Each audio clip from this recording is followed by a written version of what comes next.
남자친구가 캐나다에 오게 됐어요. 제가 취직을 하고 어느 정도 자리를 잡았다고 생각했을 때 남자친구가 워킹 홀리데이 비자를 받아서 왔거든요. 돈을 이제 계속 모으기 시작했어요. 핸드폰도 안 사고 많이 아꼈어요. 안 쓰고 안 사고 옷 같은 것도 이제 주위에서 뭐 주시기도 하고 남편도 호텔에서 이제 취직을 하면서 한 사람 월급은 이제 다 모으기로 했거든요. 태어나서 제일 많이 모았던 것 같아요. 1,000원이라도 생기면 은행에 가서 이제 저금하고 잔고 늘어나는 재미로 살아서 뉴폴랜드 갔을 때는 20불에 시작했는데 2년 반 뒤에 이제 뉴폴랜드를 떠나니까 통장 잔고가 어느 정도 모여 있더라고요. 한 6천만 원 정도 두 명이서. 근데 저희가 그 캐나다 직업에서 제일 낮은 돈을 받고 살았거든요. 2일 쉬는 날에 남의 집에 가서 잔디 깎고, 하우스가 많잖아요 캐나다는. 돌 같은 것도 옮겨주고 그걸로 생활비를 많이 썼던 것 같아요. 그때는 아는 사람, 그러니까 한국 분들이 없어서 정말 똑같은 옷 매일 입고 이렇게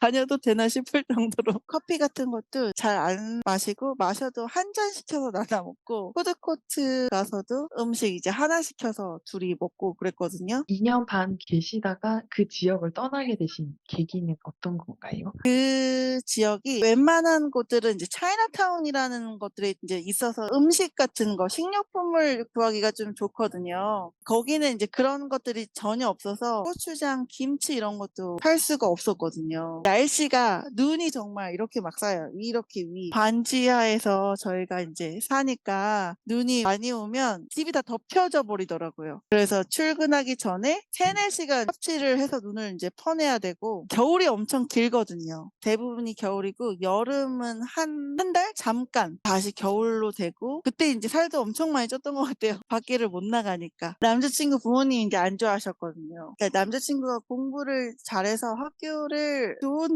대학을 나왔어요. 아무리 한국에서 서울대 나오고 연고대 나오고 해도 영어가 안 되고 캐나다 경험이 없으면 그 당시에는 처음부터 시작해야 됐거든요. 남들 안 하는 일. 저희 남편 이제 청소 일을 했는데 시부모님은 아마 은연중에 그냥 알고 계셨던 것 같아요. 그런 것 때문에도 이제 잘 살아야겠다라고 생각을 했던 게, 지원을 하나도 못 받고 그냥 이제 되니까 우리가 의지할 거는 우리밖에 음. 없으니까. 뉴폴랜드에서 돈을 6천만 원을 모아서 사기당했던 캘거리로 다시 이제 가요. 왜냐면 캘거리가 그 텍스가 이제 캐나다 도시 중에서 제일 낮거든요. 월급도 많이 주는 곳이고, 이제 단점이면 좀 추워요. 거기 가서 돈을 모으고, 제가 거기서 YMCA 데이케어를 다니고, 저희 네. 남편도 호텔에서 청소를 이제 그 하우스키핑이라고 하잖아요. 한번 이제 물어보거든요. 청소하는 부서도 있고 프론데스크도 있고 이렇게 하는데, 저희 남편은 이제 엔지니어라고 메인터넌스 이제 그런 기계 관리하는 걸 해보고 싶었나 음. 봐요. 자격증도 없고 경험도 없고 학교도 안 나왔는데 한번 이제 물어봤대요. 계속 나 이거 하고 싶은데 나 이거 하려면 어떻게 해야 되나라고 이제 물어봤대요. 왜냐면 엔지니어 매니저분도 예전에 15년 전에 하우스키핑을 하다가 그렇게 됐다는 얘기를 이제 들었대요, 누구한테. 되게 그래서 이제 적극적이시다, 남편분도. 네. 근데 캐나다는 가만히 있으면 아무도 안 해주니까 막 달려들어야 돼요. 나 할 수 있어. 이렇게 해야 되니까. 그래서 그것 때문에 또 많이 고민했던 게, 한 2달 메인터넌스를 일을 하고 밴쿠버로 이제 떠나기로 마음을 이제 먹거든요. 어렵게 이제 얻은 포지션인데 음. 다른 걸 해보고 싶어서 디자인을 배우고 싶더라고요. 밴쿠버랑 토론토에 있는 학교를 알아보다가 밴쿠버에 있는 학교가 더 빨리 입학하고 음. 과정이 짧더라고요. 한국이랑도 가깝기도 하고, 밴쿠버는 이제 자연 같은 게 더 토론토보다 많으니까 이제 밴쿠버로 가기로 결정을 하고 살 집을 알아보는데, 그때 렌트를 하기가 너무 힘들더라고요. 저희는 밴쿠버에 살지도 않고 캘거리에 있는데, 그때 당시 이제 캐나다 그 렌트 시장 막 되게 뜨거웠었거든요. 오늘 음. 집 보러 갈게 하면 막 1시간 뒤에 미안 집 나갔어 이렇게 되는 거라서, 집 때문에 스트레스를 받다가 그러면 차라리 한번 사볼까, 집을 음. 사볼까. 그래서 집을 이제 사게 돼요. 밴쿠버에서 캘거리에서 비행기 타고 집 한번 보고, 관광버스 같은 거 밴쿠버에서 캘거리까지 한 11시간 걸리거든요. 왜냐면 비행기 이제 비싸니까 버스 타고 처음 보고 그날 사인을 하고 캘거리로 다시 돌아가요. 11시간 걸렸기 때문에 그날 바로 네. 사인하신. 아니 그리고 그때 이제 밴쿠버 집 시장이 막 이렇게 활발해져서 고민할 시간이 없더라고요. 밴쿠버 다운타운에 있는 집을 사고 정말 작은 배출러라고 하거든요. 방이 없는 원룸 같은 집을 이제 사서 시작을 해요. 캘거리에서는 커튼을 치고 거실에서 살았어요. 제 주변 사람들은 거의 이제 그렇게 살았던 것 같아요. 돈을 더 모으려고 집을 하나를 렌트해서 그쪽에서 이제 살았거든요. 그러면 이제 저희는 돈을 이제 많이 안 내고 우리 살 수 있고 또 그 돈을 이제 저금할 수 있으니까 쪽에서 약간 에어비앤비를 돌릴 수도 있는 건가요? 되는 집이 있고 안 되는 집이 있어요. 그냥 빌딩에 이제 붙어 있어요. 이렇게 뭐 에어비앤비 금지 X 이렇게 그러니까 실 주거지 같은 경우는 관리가 안 되고 시끄럽고 뭐 이렇게 관광 목적으로 이제 사람들이 오시니까 그리고 이제 문제 같은 것들 화재 이제 파티 같은 것도 많이 하시고 그것도 좀 문제가 있었죠. 왜냐면 그렇게 해가지고 돈을 받고 이제 한국 분들 몇 명이서 야반 도주 같은 거 하시고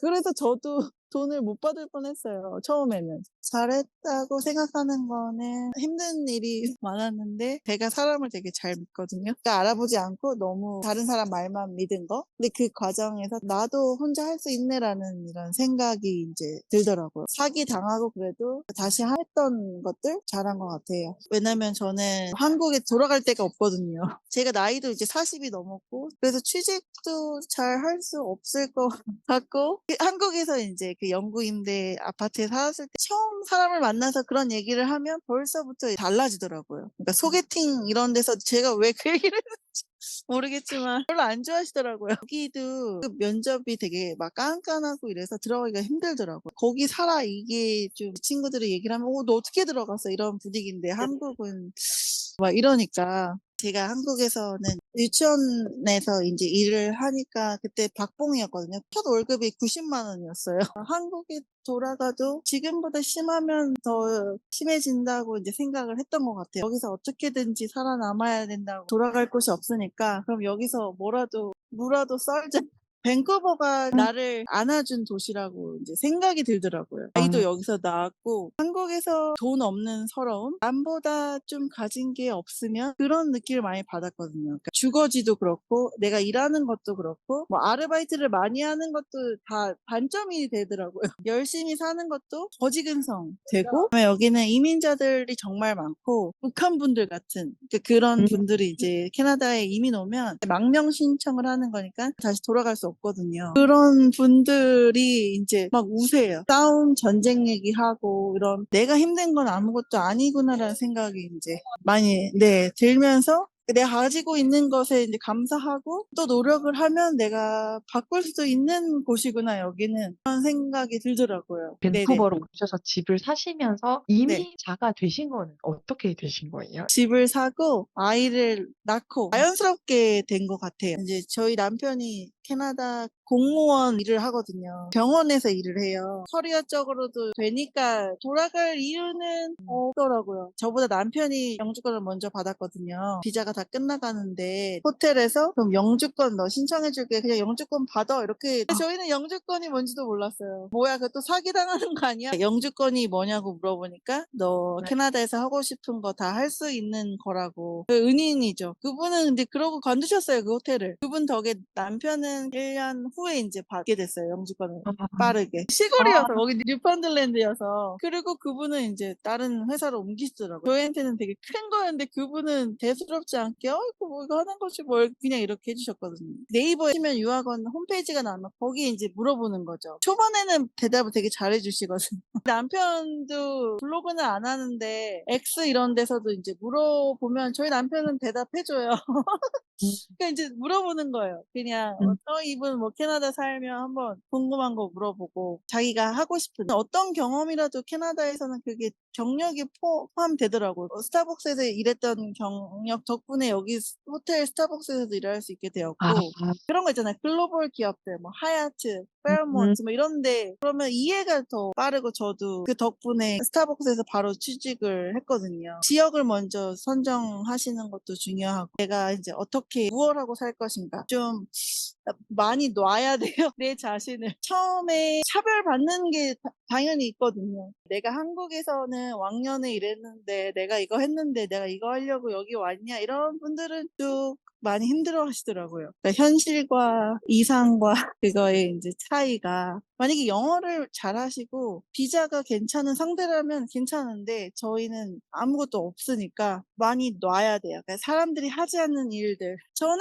한국에서 워낙 이런저런 일을 다 해봐서 괜찮았던 것 같아요. 지나고 보니까 장소는 문제가 아니었던 것 같아요. 그러니까 내 자신이 행복하지 않으면 하와이에 있어도 나는 안 행복했을 것 같고 결국에는 내 자신의 문제였던 것 같아요. 나는 한국에서는 못할 거라고 생각을 해서 한국에서 못했던 거고 어디를 가도 나는 행복할 거고 살다 보니까 그렇게 느끼더라고요. 시즌 1이 너무 알짜배기여서 시즌 2로 한 번 더 재요청을 아, 드리겠습니다. 네, 감사합니다.